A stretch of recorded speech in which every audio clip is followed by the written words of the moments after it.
you have to buy in Harbor Freight one of these Fortress air compressors. So I'm going to tell you the bad, the good, and the ugly about this type of compressor. And this piece just died, and there is no parts. This is going to happen to you. So maybe in a few months, this is not at all. So I'm going to show you what happened to me and how you can fix it.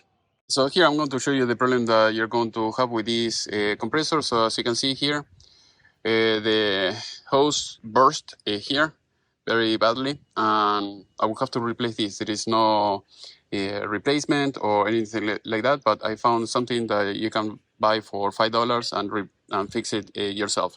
So basically, I'm going to take this, I'm going to put it here, so that way you can see the rest. So basically, once you remove the screws, you're going to have the connector, that goes just here, so you have to unscrew it. It's a little bit difficult, and the other part goes here, so it's maybe 1 foot, but they don't sell it. So my solution was this. I went to Harbor Freight, and because I saw it on their website for $5, you can buy this little air hose, as you can see here, and it's 3 feet, 5/8. They don't have anything shorter than this, but this should work. So basically, the option will be, you have few options. One, you can buy, the crimper tool and everything and the pieces, and maybe you can build it yourself, and you're going to spend maybe more than the compressor itself. Maybe you're going to spend, maybe with the crimper tool, the parts and everything, maybe $100 very easily. Or you can buy this for $5. Maybe you can cut it just here, and then you can add one of these, so the way you can make it shorter, and that's it. So that will be the cheapest solution. Otherwise, you can use it the way it is. I'm going to try to use it the way it is and see how it goes. So as you can see, it's 300 psi, working pressure 200. So the good thing about this is it's quiet, this compressor, so 80% quieter than the regular ones. 2 times live hours. I don't know about that. So 175 psi. So that is the good thing about that. But when I went to Harbor Freight, they don't have these parts. They don't have anything. And surely, everything is falling apart. So as you can see here, I see some cracks here on this side. So maybe this.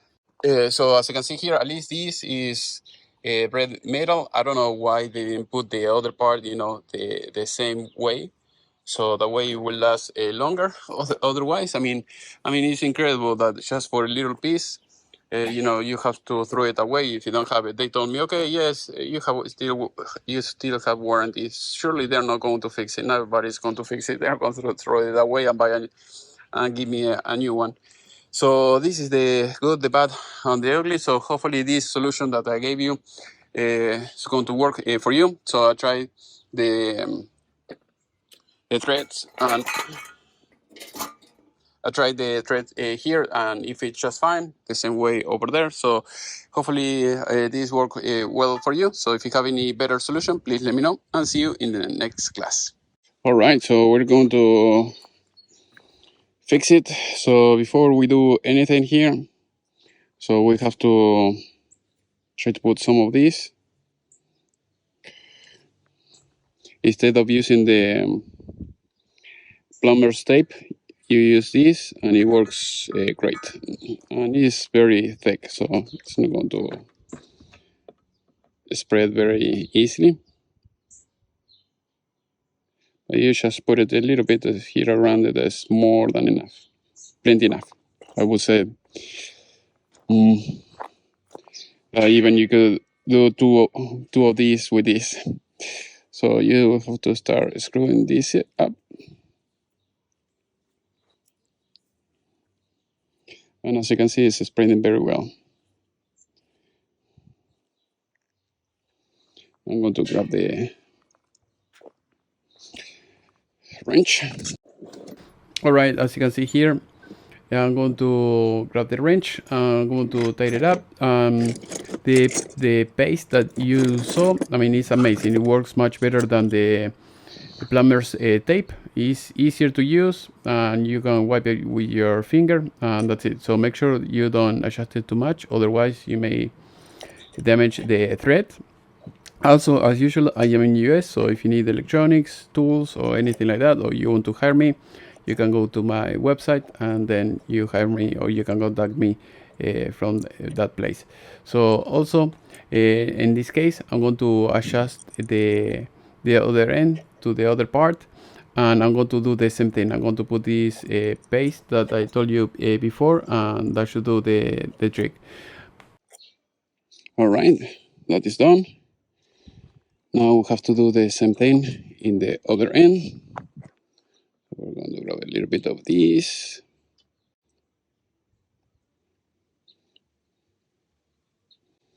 Hopefully that will be enough. Another thing that you can do, I mean, if you want to, is you can put a little bit of on your finger, and that's it. So in this case, I don't want to get dirty, but otherwise, that is one option. Or you can use maybe a rag or something like that, and then you can put it on top of that, and that's it. So then you spread it around. So now I'm going to put it back. Also, when you grab these type of things, and you put it together, make sure that the thread goes completely straight, otherwise you're going to damage the thread inside.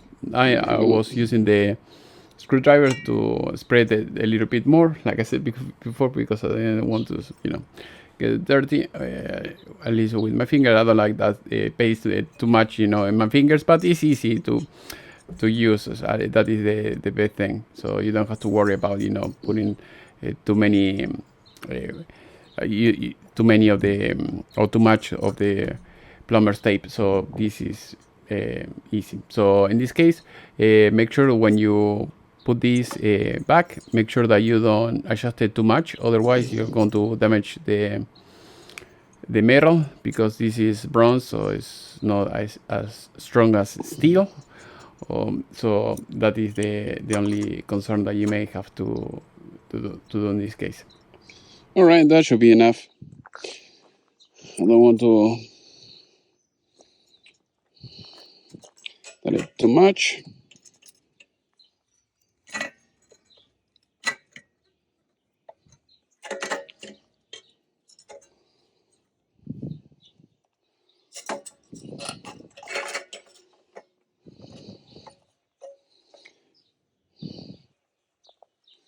So not too bad, not too shabby. So now we should be able to put this back, and everything should work just fine. At least here in US, it doesn't make any sense, to spend too much. I could maybe get something a little bit shorter, but this was only $5, and the compressor I think is like 200 here in US. With 1 hour of my labor, I can just pay for the compressor, so it doesn't make any sense, waste maybe half day, or talking with hundreds of people or businesses and see who has the right part and everything.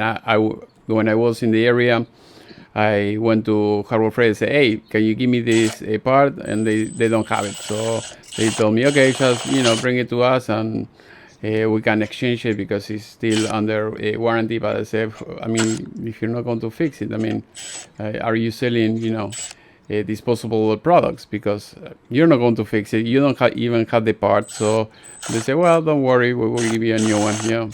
But it's a pain in the butt. I prefer just to buy $5 part and fix it myself than going back to my house, taking the air compressor, taking it back to them, waiting, come back, maybe I'm going to have the same issue in a few months. So if I put a brand new air hose like you see over there, in theory, can hold up to 3,000 psi, that should be enough. All right, all good.